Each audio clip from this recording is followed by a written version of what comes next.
Ahora sí. Bueno, buenas tardes Mario, mi nombre es Rocío, soy estudiante de la UNAUR. Bueno, primero que nada te agradecemos por tu tiempo, por participar de este ciclo de charlas que estamos llevando adelante desde Unidad Estudiantil. La semana pasada inauguramos este mismo ciclo con Jorge Aliaga, y bueno, ahí estamos también muy contentos y contentas de poder charlar con vos. Bueno, Bueno, gracias. contarle a los estudiantes que quizás quieran saber un poco más de vos. Bueno, Mario fue rector de la Universidad Nacional de Quilmes, es docente e investigador del Departamento en Ciencia y Tecnología de la Universidad de Quilmes, docente, investigador adjunto del CONICET, miembro de la Sociedad Argentina de Investigación Bioquímica, de la Asociación Argentina de Microbiología y de la Comisión Directiva de la Sociedad Argentina de Virología. Bueno, un montón de cosas. Seguro nos habremos olvidado de algunas, pero bueno, queríamos como mencionar un poco lo que tenía que ver con lo que venía llevando adelante, ¿sí? Bueno, recopilamos algunas preguntitas para hacerte. Empiezo yo y después sigue Mer, si recupero un poco la conexión, que también ella recopiló algunas preguntas de los compañeros de biotecnología que también digo, estuvieron pensando en función de esto. Bueno,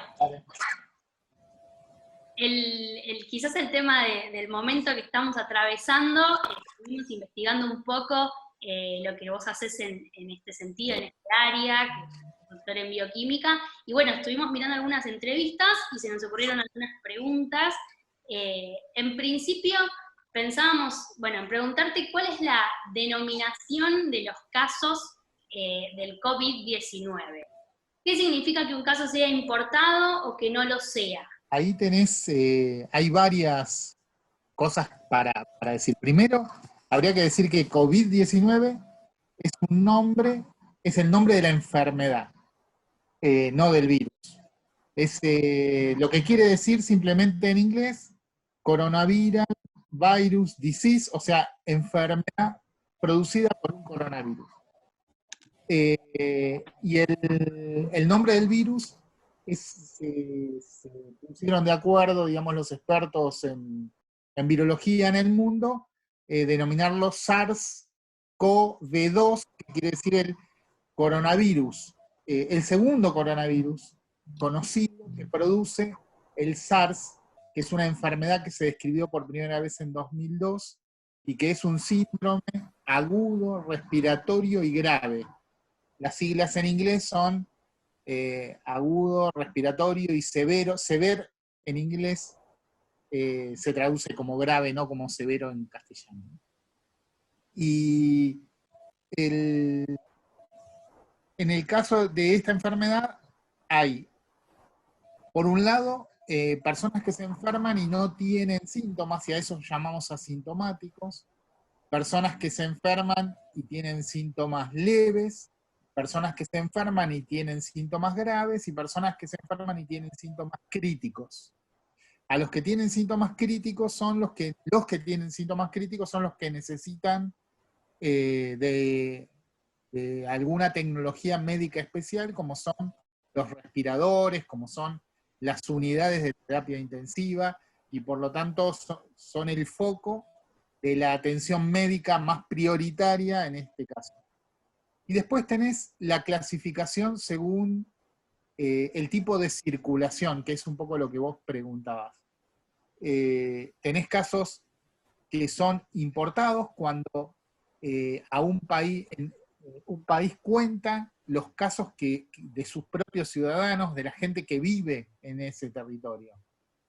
Entonces, cuando una persona que vive en Argentina aparece en el sistema de diagnóstico y se lo detecta con la enfermedad, lo primero que se pregunta es de dónde, el sistema médico es de dónde salió esa enfermedad. Entonces, los primeros casos que recibimos en Argentina no podían ser otra cosa que casos importados, porque la enfermedad no se originó en Argentina y por lo tanto solamente quienes viajaron a zonas donde había transmisión de esta enfermedad y volvieron, podían traer la enfermedad a la Argentina.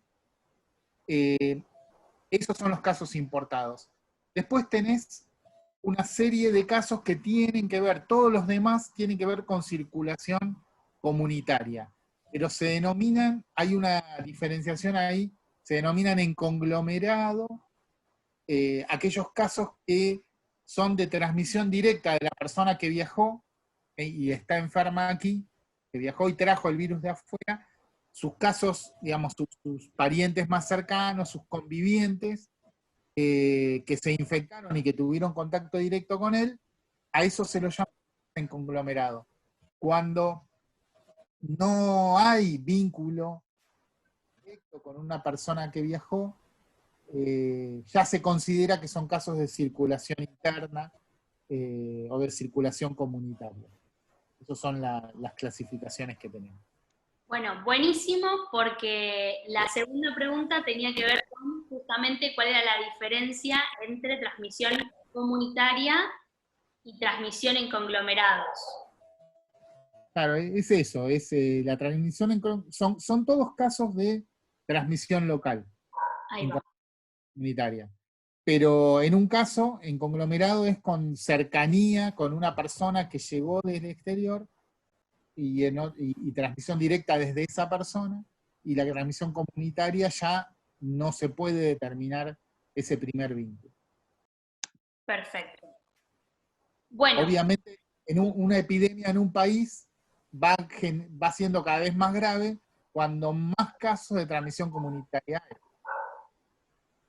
Porque está circulando independientemente que haya viajeros. Totalmente.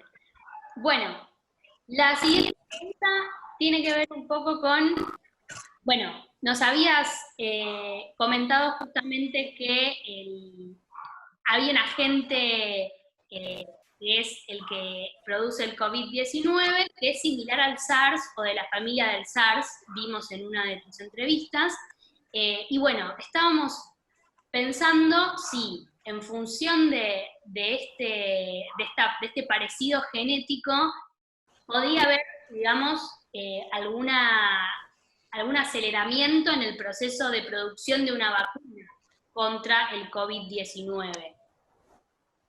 El problema es que contra el SARS, que surgió en 2002, nunca se pudo desarrollar una vacuna, no es que no se intentó. Hay virus que son esquivos a la hora de poder generar una vacuna segura. La vacuna tiene que ser, por un lado, eficiente, o sea, que tiene que producir la protección de las personas y al mismo tiempo tiene que ser segura, tiene que garantizar que no sea tóxica para la población, que no genere más problemas de los que intenta solucionar. Y en el caso del SARS, del virus que produjo esa epidemia que no llegó a ser una pandemia en el sudeste asiático y en algunos otros países, no se pudo lograr ese desarrollo y por lo tanto tampoco lo podemos usar ahora como base para el desarrollo de una vacuna de este virus. Algunos coronavirus, no este necesariamente, pero algunos coronavirus incluso generan la inmunidad previa al patógeno, puede generar soluciones cuando esa inmunidad es muy fuerte. O sea, un individuo que no hay vacuna, ¿no? Pero un individuo que se infectó y se protegió, entonces ahora tiene anticuerpos protectivos para la enfermedad.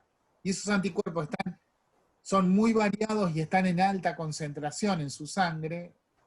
Va a estar seguramente protegido contra nuevas infecciones contra los coronavirus. Sin embargo, no está claro qué pasa con aquellos individuos que desarrollan una respuesta inmune leve o de tamaño mediano, digamos, de magnitud mediana. En algunos coronavirus que infectan animales de granja, contra los que se ha intentado desarrollar vacunas también, para proteger a esos animales y para proteger la producción, en ese caso, se vio efectos de complicación de la enfermedad cuando el animal no producía suficiente respuesta inmune. O sea, estaba vacunado, medianamente protegido, pero esa protección mediana le generaba más chances de tener una enfermedad grave si era reinfectado que lo contrario. Y por lo tanto, ese riesgo hay que asegurarse que este virus no lo... Se desconoce si este virus se comporta así, y hay que asegurarse que no se comporte así antes de liberar una vacuna. Porque cuando uno libera una vacuna masivamente, vamos a encontrar individuos que tienen una respuesta inmune alta y otros no. Y si este virus se comportara en la forma riesgosa que se comporta uno de los virus de animales, el coronavirus de animales, que podría generar un problema sanitario más grave del que tenemos. Bien. Mer, ¿querés seguir vos? A ver si tienes mejor conexión. Sí, a ver si se escucha mi conexión o sigue trabada. Sí. ¿Se escucha? Está bien.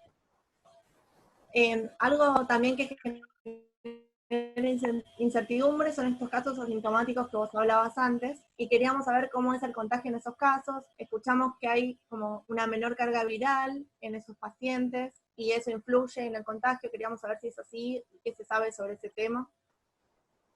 Mira, en principio, mucho no se sabe, pero sí se puede tomar qué es lo que pasa con otras infecciones virales, en comparación incluso con otras infecciones de coronavirus. Los casos asintomáticos, un virus cuando infecta a una persona, establece una relación con esa persona. Todas las personas somos diferentes en miles de cosas, y respondemos distinto a las cosas que nos ingresan, ya sean tóxicos o microorganismos, como en este caso un virus. La respuesta inmune que tenemos cada uno de nosotros también es diferente, y la capacidad del virus de multiplicarse y de destruir nuestras células también es distinta para cada una de esas relaciones. Entonces, hay individuos a los que el virus va a afectar más, por esa casualidad de su composición genética y su historia de vida, y hay otros que va a afectar menos. Los que afectan menos puede llegar a un rango en el cual directamente no presente síntomas, o presente síntomas recién después de un periodo muy prolongado, y por lo tanto durante un tiempo largo va a estar sin síntomas. Y durante ese tiempo este virus tiene igual capacidad de ser transmitido. O sea, a pesar de que la persona no está afectada con síntomas, tiene muy poca fiebre o no tiene fiebre, no tiene prácticamente tos, igual el virus se está liberando hacia el exterior de sus células, está reproduciéndose en su cuerpo, y sin producir la enfermedad, pero sí permitiendo la salida del virus, y que sus gotitas de saliva o de cuando hablamos y eso, pueden afectar a otras personas, también a otras personas.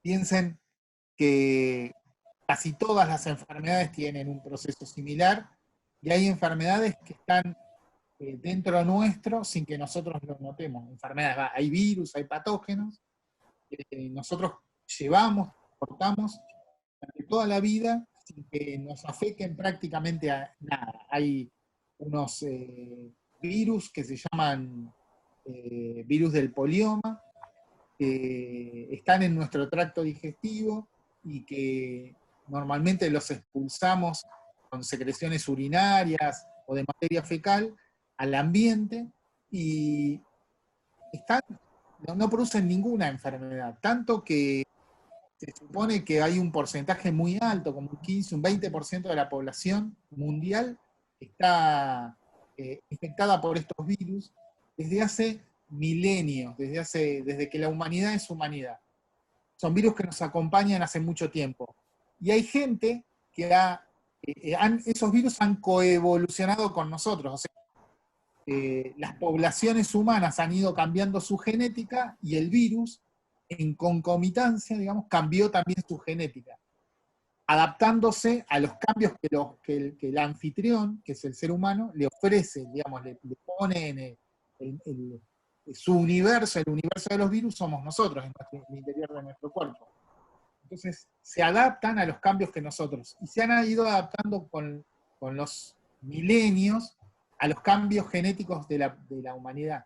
Tanto que uno puede, vieron que hay un proyecto que se llama Proyecto Genoma Humano, que rastrea las variaciones genéticas de toda la humanidad, y de acuerdo a esas variaciones uno puede definir a qué grupo, de qué grupo humano provienen algunos de sus genes al menos, y algunos de sus, entonces saca de dónde vienen sus ancestros, de qué región del mundo, cuál fue las rutas migratorias que siguieron los ancestros de cada uno. Bueno, hay gente que trabaja con la secuencia de estos virus, haciendo lo mismo con los virus del polioma, y hace lo mismo, estudian las migraciones humanas, viendo las diferencias genéticas que están en los virus del polioma de las poblaciones actuales. O sea, son tan antiguos que nos acompañan desde el inicio de la humanidad.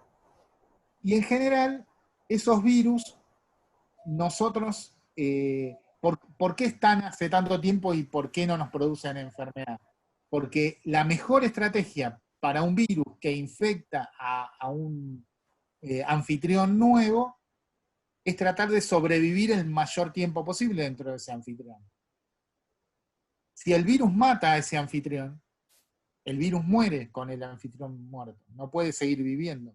Por lo tanto, ser muy patógeno, ser muy virulento, como se lo suele mencionar más coloquialmente, es una mala estrategia. Es una estrategia evolutiva que no sirve en términos de la... Todos los virus que sean muy virulentos van a desaparecer de la naturaleza en medianos tiempos, digamos, en poco tiempo. Mientras que los virus que sean progresivamente tengan menos virulencia, van a tener más chance de sobrevivir y tener más descendencia. Por lo tanto, cuando uno ve cualquier virus, las mutaciones que van a ir apareciendo, seguramente con el tiempo vamos a ir acumulando virus que tengan mutaciones que los hacen menos virulentos que la generación anterior. Mer, se nos quedó. Bueno, vamos, a ver. Ahí está. Ahí está.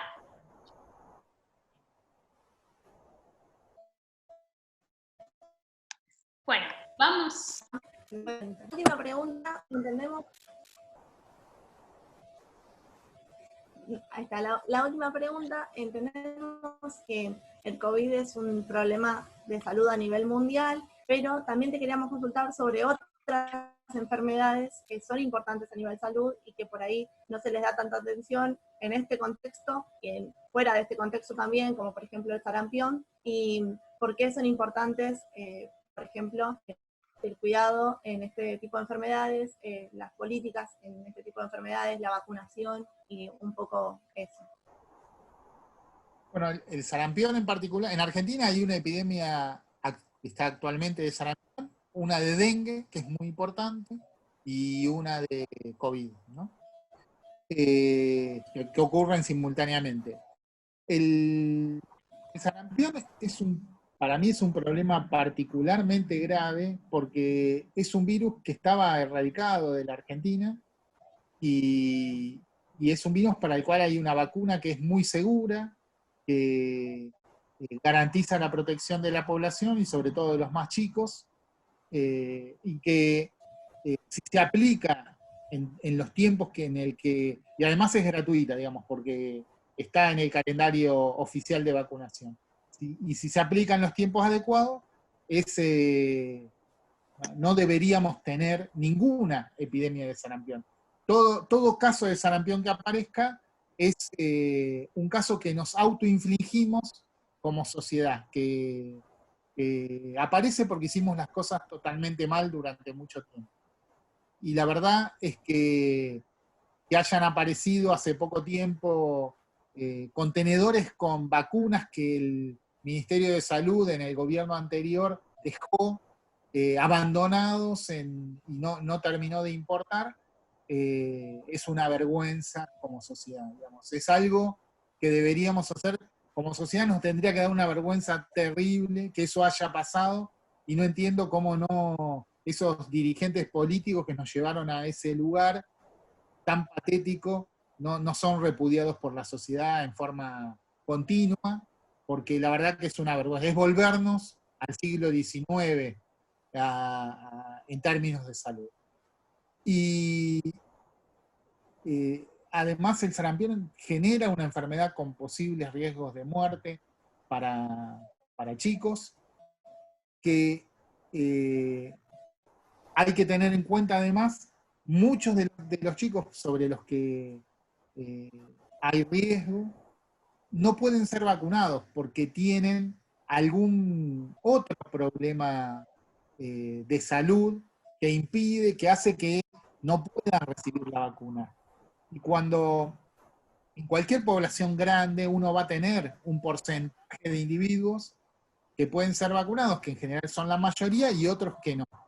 La única manera de proteger a quienes están más desprotegidos, o sea, a aquellos que no pueden ser vacunados, no es que no quieren, sino que no quieren ser vacunados porque es una contraindicación, o porque son inmunodeprimidos y por lo tanto la vacuna no va a ser el efecto que uno está buscando que haga, la única manera es asegurar que la mayor parte del resto de la población esté vacunada.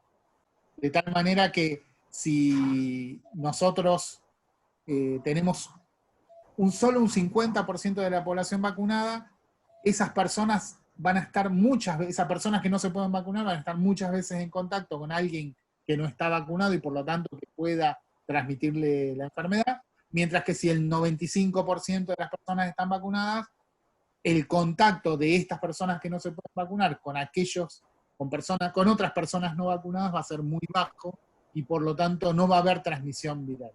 A eso se le llama protección de rebaño y eso es lo que hay que lograr con cualquier vacunación.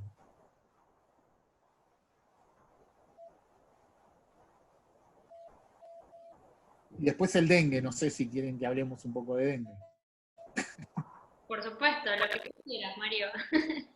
No, y el dengue es una bien relativamente grave, pero que tiene una característica particular y que da un aviso a las personas que infectan. El dengue produce dos tipos de enfermedades, una enfermedad leve que no tiene síntomas más graves que una gripe, y que sucede la primera vez que las personas se enferman, cuando se infectan por primera vez. En el caso del dengue hay 4 tipos diferentes de virus que producen el dengue, son todos familia, pero son 4 tipos diferentes.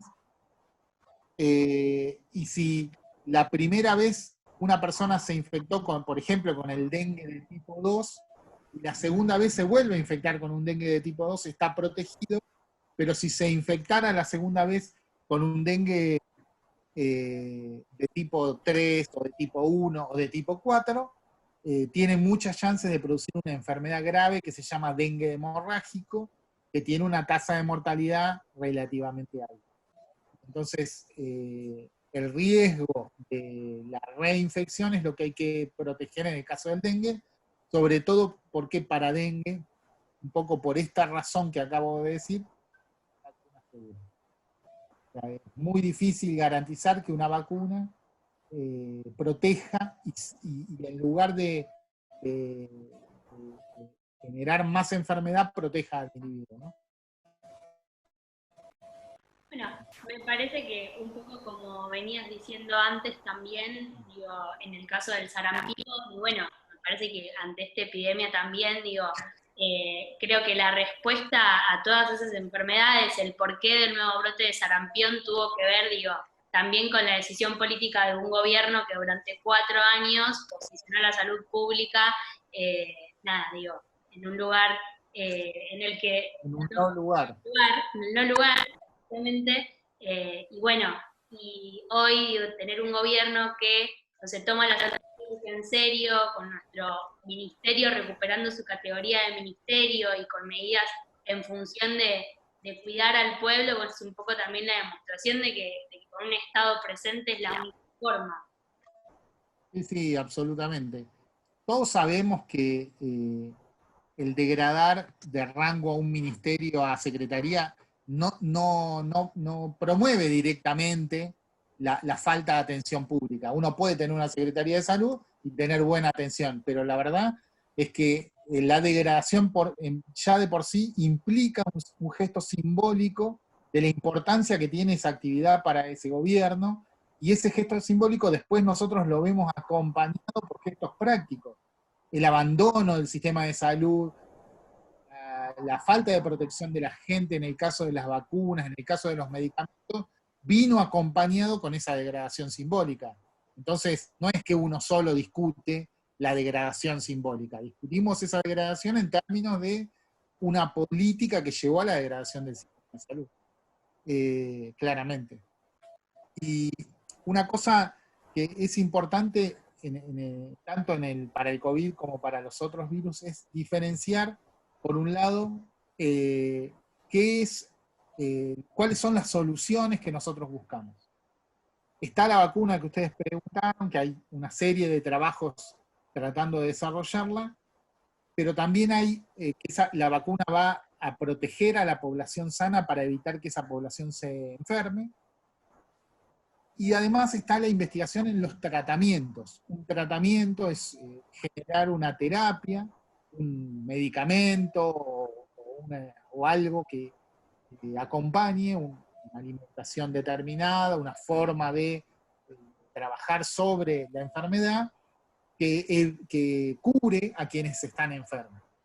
De tal manera que la gravedad de los casos vaya disminuyendo y desaparezcan o directamente no lleguemos a tener casos críticos que requieran de respiradores, unidades de terapia intensiva, etc. Así que es importante diferenciar esas dos cosas. Es más probable que en el caso del COVID, la enfermedad de COVID-19, se encuentre más rápidamente un tratamiento que una vacuna, por las razones que mencionamos antes. Bueno, Mer, no sé si querés agregar algo. ¿Estás ahí? No, nada. Bueno, Mario, te agradecemos mucho de Unidad Estudiantil, los compañeros y las compañeras, ha sido muy claro, así que bueno, gracias y perdón por los problemas de conexión, suele pasar. Bueno, no hay problema. Bueno, un saludo, chicos. Hasta luego.